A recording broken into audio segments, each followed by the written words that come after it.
はい、皆さん、こんにちは。モノルです。今回はですね、こちら、随記のエボトップなんですけど、なんとね、めちゃくちゃ神なアップデートが来てたので、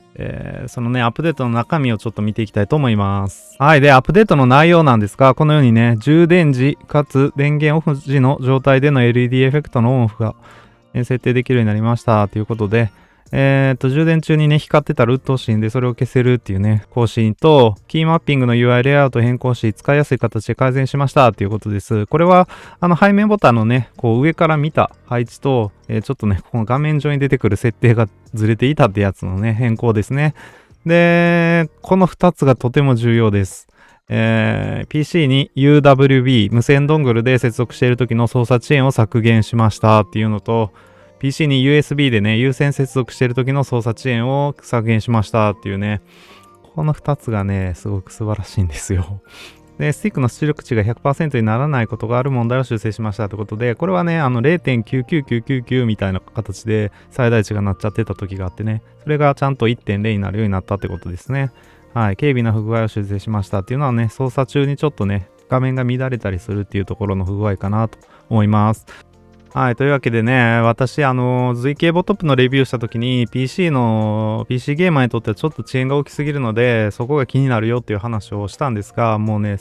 かなり早いですね。もう1ヶ月経ってないくらいかなって思うんですけど、ものすごく迅速にね、このようにファームウェアのアップデートが来て、遅延の問題っていうのをね、解消してきてくれたっていうところで、ものすごく個人的にはね、素晴らしい対応だなって思ったので、もう一本動画にしてちょっとね、がっつりとね、このコントローラーの今の現状っていうところをちょっと、お伝えしたいなと思います。基本的なね、このハードウェア自体は変わらないので、まあね、そのあたりっていうのはちょっとね、省いて、実際のこの遅延絡みのところと、あとは操作感とかね、またしっかりね、一から、見ていきたいと思います。そしたら、まずはね、ファームウェアのアップデート方法について詳しくね、ちょっと解説しておきたいと思います。エボトップのアップデートをするには、こういう風にエボトップのサイトを検索してですね、ここをクリックすると、なんかアンケートが出てくるんですが、閉じて、ここにね、デカデカと新アップデートリリースっていうことで、案内がされているので、ここをね、更新ファイルダウンロードしてやれば、アップデートできますね。はい、アップデート方法とかも詳しく解説されているので、これを見ながらやっていきたいと思います。はい、ダウンロードしたファイルがね、このように、ダウンロードフォルダに、あるので、これをすべて展開ってやってですね、展開します。はい、そしたらね、こんな風にダウンロードされたファイルが出てくるので、こっからね、この、随記エボトップアップデートっていうのをやるんですが、その前にまず、エボトップ本体を充電しておきますね。で、USB ケーブルと先の細いものを用意して、ダウンロードした ZIP ファイルを2の場所で解凍しましたね。そしたら、USB ケーブルを PC に今接続してます。操作中のアプリケーションすべて終了して、随記エボトップアップデート .exe を実行します。はい。コントローラーアップデートを選択しますね。で、アップデートをクリックします。はい、ここでキャプチャーボタンとホームボタンを押しながらコントローラー背面のリセットボタンを押すと開始って書かれていますので、一旦それをやりたいと思うんですが、先の細いものね、私は前使ったヘアピンが多分ありますので、こういうね、先の細いものを用意して、ホームボタンとキャプチャーボタンなんで、こことここね、と、よいしょ、裏面のこのね、この穴、ここを同時押しです。押せた。はい、始まりました。これ30倍速で流していますが、このようにですね、アップデート自体は4分20秒で完了をしました。はい、アップデートが成功しましたと出たら、これで完了ですね。デバイス情報を見たらファームウェアのバージョンが上がっているみたいです。ドングルのアップデートもやっておかなきゃいけないみたいなので、ドングルのアップデートもやっておきたいと思います。ボタンを押したまま PC に挿して、はい、ドングルのアップデートは完了しました。ドングルのアップデートはね、一瞬で終わりますね。はい。デバイス情報。はい、ファームウェアバージョンが 2.2.0 ってなりましたので、アップデートが完了しましたね。はい、それで早速ですね、遅延の測定を行いました。遅延測定はね、見ての通りですね、全部分解していってですね、ボタンの、接点のところに電子回路を接続して計測を行っています。計測する際に使ったソフトウェアはゲームパッド LA さんが配布している GPDL っていうね、ソフトウェアを使っています。はい、それでこちらがね、私が以前にアップロードした、ゲームパッド LA さんにね、アップロードした随記エボトップのね、遅延のデータになります。これがね、前のデータなんですが、私がね、アップロードしたんですけど、これね、D インプットってなってるのは間違いで X インプットなんですが、まずね、有線接続が 9.29 ミリセカンド、無線ドングル接続ね、UWB 接続の方が 11.2 ミリセカンドということで、ややね、最新コントローラーもうね、1.8 ミリセカンドっていうのが有線最速だったりしてね、ちょっと見劣りするかなってところなんですよね。でね、ゲームパッド LA さんのホームページ見るとですね、無線ドングルで並び替えたコントローラーの一覧なんですが、このね、一番上の PowerA Ops V3 Pro っていうのは、日本でアジア圏ではね、PowerA のバトルドラゴンっていうね、コントローラーなんですが、これがね、無線遅延で最速 3.84 ミリセカンド、次に速いのが Ultimate 2C で 5.66 ミリセカンドっていうことですね。で、有線接続に並び替えてみると、はい、2.02 ミリセカンドとかですね、2.32 ミリセカンド、2.37 とかですね、2.39、2.42、2.7 っていうね、この辺ものすごく速い、コントローラーが並んでます。デュアルセンスエッジで 3.57 ミリセカンドってところなんで、3ミリセカンド前後っていうのが有線ではかなり速い方のね、コントローラーかなっていう感じですね。で、今回ですね、実際に、このアップデートされてバージョン 2.2.0 っていうファームウェアになった随記エボトップの遅延の計測結果がこちらになります。はい、見ての通りです。有線接続で 2.91 ミリセカンド、無線接続で 4.02 ミリセカンドということですね。はい。これは、私が計測した中では、無線に関してはね、ナンバーワンで、ゲームパッド LA さんの方で見るとね、無線接続ではですね、一番速いのが、バトルドラゴンの 3.84 ですけど、アルティメット 2C5.66 ってことで、見てもらったらね、4.02 っていうのは無線接続では、トップクラスですよね。間違いなく。はい。ということで、かなり速くなりました。このファームウェアのアップデートは本当に素晴らしいですね。はい。で、実際グラフのね、方も見ていくとですね、かなり尖ったね、グラフになっていて、幅が狭くてですね、非常に素晴らしい、遅延のね、計測結果かなと思います。こちらの水色が有線で、紫色がね、無線なんですが、両方ともに素晴らしい結果かなって思います。これでね、もう、名実ともにというか以前でもね、そこまで遅延が大きいなっていう感覚自体はそこまでなかったんですが、改めてね、これで、無線最速クラスっていうのは、保証されたかなっていうね、データでもね、はっきり見て取れるようになったかなっていうのと、有線の方もね、もう十分に速い、もうね、有線無線両方ともに速いコントローラーっていうのは結構珍しかったりするので、これで両方とももう文句なく PC ゲーマーにとってもね、問題なく使っていけるコントローラーになった。問題なくっていうかもうね、無線も有線も素早いね、低遅延で使っていける素晴らしいコントロールになったかなっていうところで、評価っていうのはね、もう180度変わったかなって正直思います。これだけ早かったら、全くもって、PC ゲーマーにとっても文句なく価格なりにね、価格だけのね、説得力のあるコントローラーになったかなっていうところで、ものすごく私の中では評価が上がったコントローラーっていう感じですね。はい、それで、ちょっとね、アップデートでですね、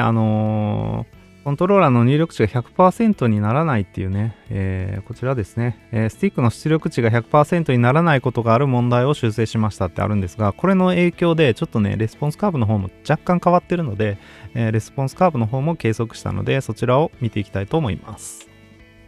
はい、スティックのレスポンスカーブについてはですね、このようにコントローラーを固定して、で、デジタルマイクロメーターを使ってですね、物理的にスティックを倒していって、で、その距離を測りながらですね、ゲームパッドテスター上でですね、表示されている入力値を読み取って、Excel に入力して、で、グラフ化っていうのを行っています。このコントローラーに関してはですね、かなり震える数字がね、そのままね、フィルターなしに生のデータが、出てくるっていうことでかなりね数値が震えちゃうので、そこをねどのように入力するかっていうかね読み取るかっていうのがかなり問題にはなったんですが、なるべくねこの数字がどのぐらいの割合で出ていてその上の数字がこのぐらいの割合で出ているからだいたいこの辺が中心だろうみたいなね感じで、どうしても目見にはなっちゃうんですが、なるべく正確な数字を出せるようにということでね、計測を行いました。はい、それで、こちらがね、以前のバージョン 2.1.0 の時の、随域エボトップのスティック感度カーブになります。横軸がスティックを倒した距離で、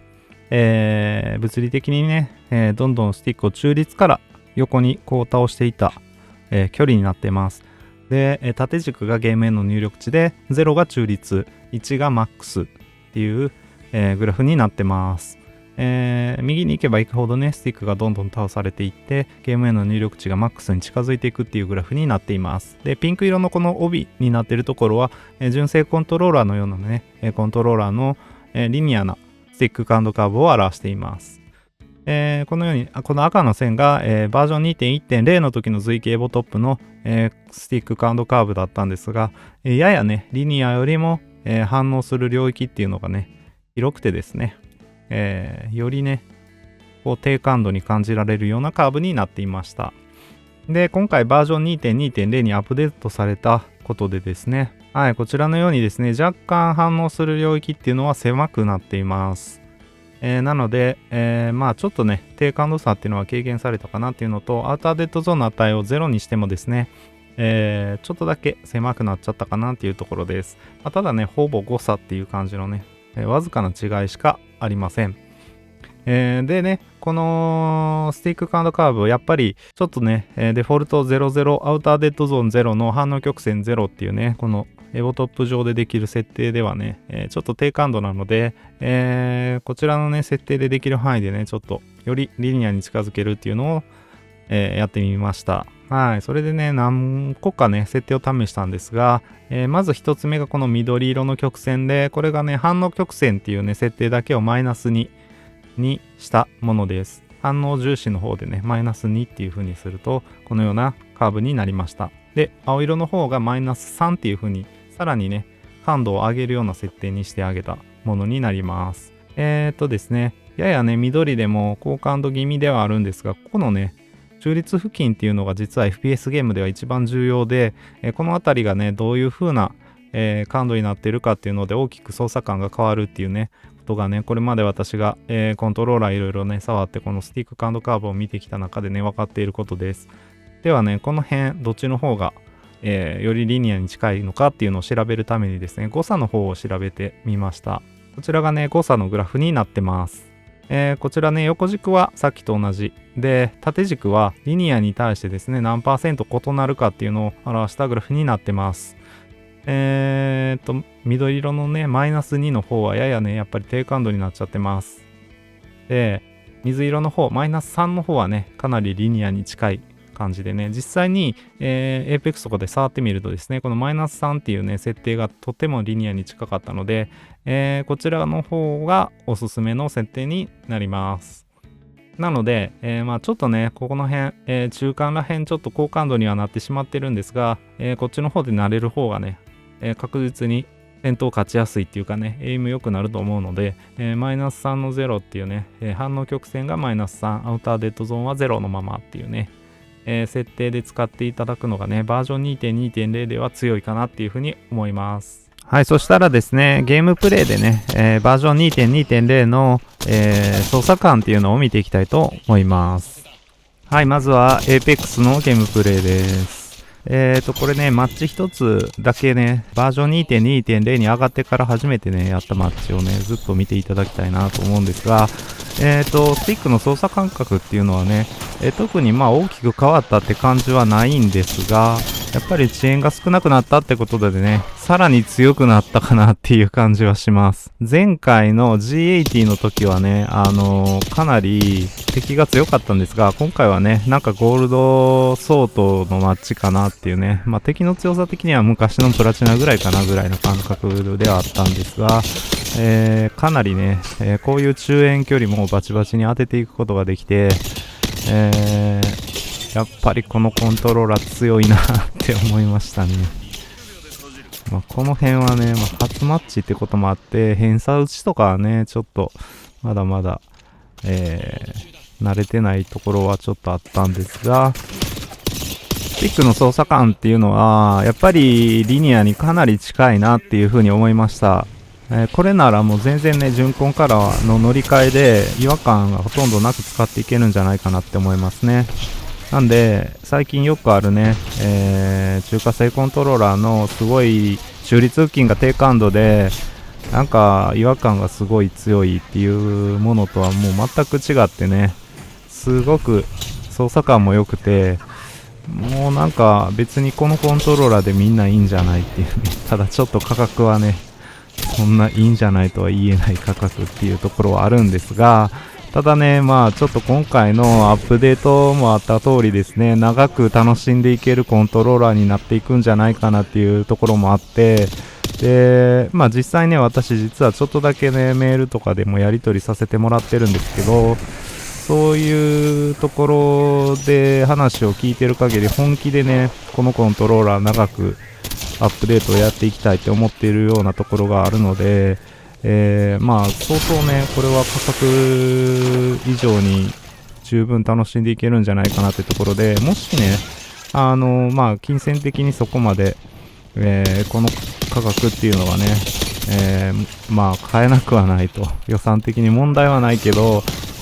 いいコントローラーじゃなきゃ嫌だよみたいなタイプの人だったら全然このコントローラーありだなっていうふうに思いますね。はい。でこのマッチね、3部隊になって、で残りね、賭けの1人がここでね来たので、この1人をやったんですが、相手が強固じすぎてねどうしようって感じなんですけど、とりあえず張り付いてなんとかしようとします。もうちょっとねこっち側行くんじゃなくて右サイドをね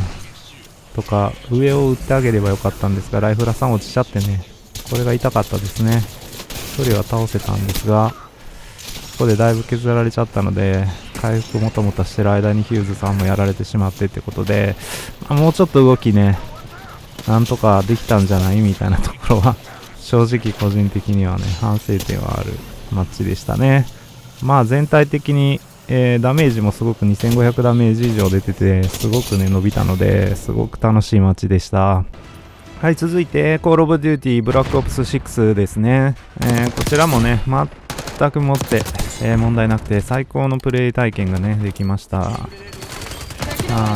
い。やっぱりねこういうスピーディーなゲームっていうのは遅延が少なくなったっていうところはね、確実にプラスに働いてるんじゃないかなと思います。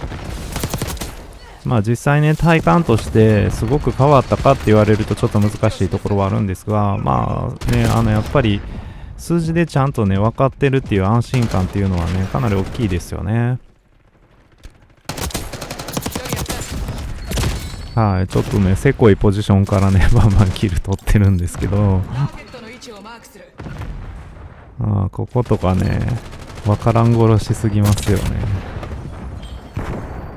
パパッとね、エイム合わせていくところとかもすごくねやりやすかったです。それはねやっぱリニア感度に近いっていうところと、あとはねやっぱり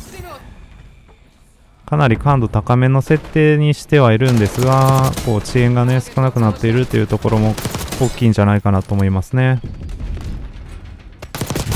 このねマップ個人的には全然好きじゃなくてね、わけわからんうちにもうねごちゃごちゃしすぎててね、ちょっとねあんまり好きではないんですが、もうちょっとね立ち回りとかできるマップの方が好きだったりはするんですが、それでもねこのマップで、一応ね1位を取ることができたっていうことで、しっかりね、戦闘もできたかなっていうところですね。間違いなくねこのコントローラーやっぱり強いコントローラーだなって思います。今まではねそのバージョン 2.1.0 ではそんなことはとても言えなかった遅延の大きさだったってことを考えるとすごいね、進化だなっていうふうに思いますね。はい。はい、今回はね、ストリートファイター6ね、普通にトレーニングモードでちょっとやってみたいなと思うんですけど、マノンの基本コンボとかいうのがね、別の動画でね、YouTuber さんで上げてたので、それがね、難しくて、コントロールの評価に使えるっていうことだったんでね、ちょっと真似してみようかなと思います。エボトップはこういう通常の十字キーと、こういうお皿型のね、十字キーがあります。どっちの方がストリートファイター6やりたいか、やりやすいかなっていうのをちょっとね、比べてみたいと思うんですが、まずは十字キーからちょっとやってみたいと思います。中盤の効果。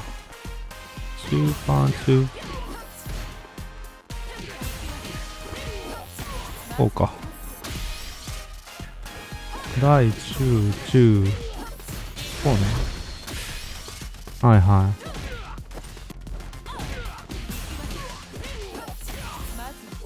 最後のシンク波動が出なかったですね。はい、また出なかったです。見てみると、左下に入っちゃってるんですね、ちょっと。コマンドとしては悪くないけど、スピード感が足りない感じかな。ちょっともうちょっと早めに入力してみます。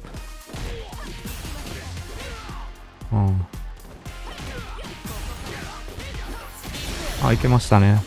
この普通のタイプの十字キー相当入力しやすいです。かなりね、しっかり入って、で、なんかちょっとね、高さがややね、この十字キーちょっとボタンの高さが高いんですけど、こう、なんでしょうね。真ん中に芯がね、軸が入ってる感じがあって、で、ここをね、真ん中を中心にくるって回すとね、しっかりこう波動コマンドが入るっていう感じで、かなり入力はしやすいですね。なんかこう、ベタベタでこういう風にやってもしっかり入るっていうね。こう、下を押さえっぱで、右、こういう動きですね。なんで結構、これでもね、はい、簡単に出ますね。ちょっとね、じゃあ、こっちのお皿型も使ってみたいと思います。なるほど。斜め、あれなんで入んないかな、今の。パンチが早すぎるか。なるほど、なるほど。わかった、わかっ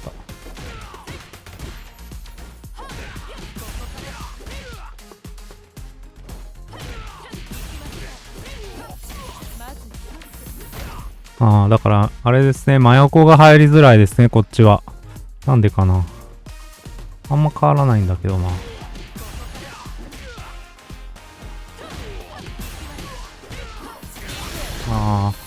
どっちの方がいいかは結構好みの問題かもしれないですね。ただ両方とも十字キーに関しては入力はしやすいので、十字キーでもね、このお皿型でも好みの方でいいかなっていう感じですね。お皿型の方が指を動かす距離っていうのは長くなってね、ちょっとこう、このね、エッジがない分ね、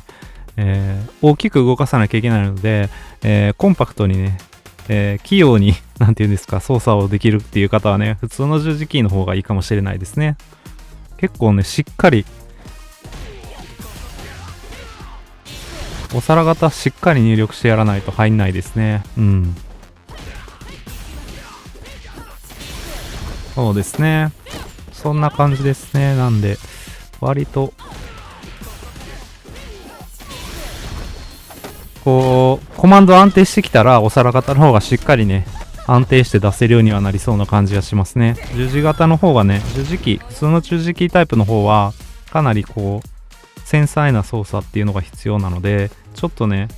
ミスは起きやすいかなって感じはします。ただコマンド自体は出しやすいって感じですね。うん。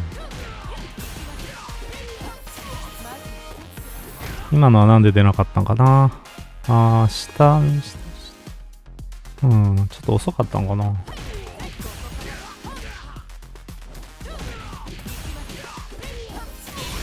はい。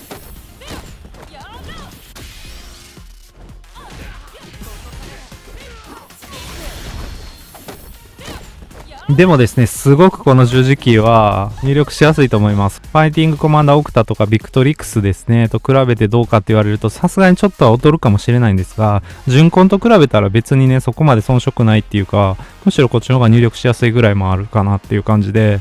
全然これなら格ゲー使っていけるね、十字キーかなって感じですね。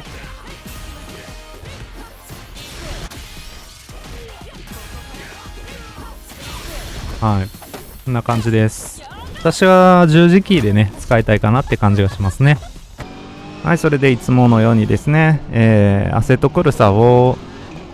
振動機能とトリガーのチェックのためにやってきました。といってもですね、前回と大きく、感想は変わることはなくてですね、振動機能はまあ十分いいかなっていうところで、アナログトリガーに関してはですね、やや、癖があるかなっていうところでした。特にですね、最大入力している感覚っていうのがちょっと低いかなっていうんで、ちょっとそこが分かりづらさがあるっていうのと、一番の問題としてね、今回新しく気づいたところとしてはですね、ブレーキングの時に、ブレーキを離していく時にちょっとね、思ったより離しすぎるっていうことがあってですね、これ何なんかなっていうんでね、なんかちょっとブレーキの反応曲線、アナログトリガーの左側だけですね、反応曲線がちょっと低感度になっているような感覚っていうのがあったんですが、これはね、ちょっとよくわからないですね。形状の問題だけなのか、慣れればね、特に問題はそこまでなかったんで、普通にね、タイムは出していけたんですが、微妙にね、こう緩めていくところっていうのがブレーキは非常にね、タイム出す上では重要で、そこがね、難しかったっていうのがね、正直な感想ですね。そのあたりが、ちょっとどうなってるのかはっきりと検証まではちょっとできてないんですけど、そのあたりどうなってるのかちょっと気になるところではあります。ただね、実際ゲームプレイではね、慣れさえすれば全然扱ってはいけたので、タイムもそこそこいいタイムが出せたかなっていうところですね。で、ハンドルソースに関してはね、もうスティックに関してはやっぱりリニアに相当近いっていうこともあってですね、やや高感度っていうところもそこまで気にならなくてですね、すごくスムーズにハンドル操作を行うことができました。はい、やっぱり中立付近がね、しっかりリニアになってて、そこからね、スムースなカーブで高感度になっている分に関しては、割とね、扱いやすいかなっていうことですね。で、タイムは1分47秒075っていうことでした。はい、ここまでね、バージョン 2.2.0 のファームウェアにアップデートした随形ボトップを見てきましたが、いかがだったでしょうか。もう素晴らしいコントローラーになったなって思います。正直言って。どうしても私この背面ボタンがね、なんかちょっと誤爆しやすいなっていうところとか、そうですね。あとはちょっとメンブレンのボタン類っていうところでね、ややね、価格ほどの価値はないのかなって若干思ってたところはあったんですが、これだけ速くなると、もうね、このね、合皮性フェイクレザーのグリップであったりとか、このね、アラミド繊維のトップパネルの高級感ですね。で持った時のね、このしっとりとしていながらね、あまり滑ることもないこのグリップ感っていうのはね、本当に素晴らしくて、で、やっぱり背面4ボタンあると Apex とかではすごくね、使い勝手がいいので、今までずっとこれまで Apex とか遊ぶときにメインに使ってたコントローラーっていうのはこちらのね、レイザーウルヴァリン V3 Pro っていうね、コントローラーだったんですが、背面4ボタン付きでトップにも2ボタンついてるっていうね、背面、追加ボタンが合計6ボタンもあるコントローラーってことでね、これはこれですごくいいんですけど、どうしてもね、レスポンスカーブがすごい低感度なところとか、なので Steam 入力でね、感度を修正してあげて使ってあげなきゃいけなかったりっていうところの煩わしさとかですね、気になるところっていうのはかなりあったコントローラーではあったんですよね。で、ね、これだけ新しいコントローラーをたくさん購入してですね、レビューしてきたわけで、さすがにそろそろメインコントローラーを違うものに変えたいなっていうふうに思ってたところだったんですが、候補としてはね、やっぱりブリッツ2とか、フライディージのベイダー4プロっていうところですね、背面4ボタンとか、追加ボタンはね、4ボタン以上あってっていうのがね、一つの私の Apex やる上での条件かなって思ってたんですが、この2つも素晴らしいコントローラーで、このどっちかかなって思ってたんですが、このね、アップデートで一気にですね、今私の中ではこれが一番第一候補かなって思ってます。で、実際もうね、これでずっとやっていこうかなっていうふうに思ってますね。当て感の面ではね、ベーダ4プロも相当強いんですが、ちょっとね、現状これが最強なんじゃないかなって本気で思ってますね。実際 Apex をゲームプレイした上ではマジで強いです、このコントローラーは。もうね、使ってて楽しい。はっきり言ってね、最高なんで、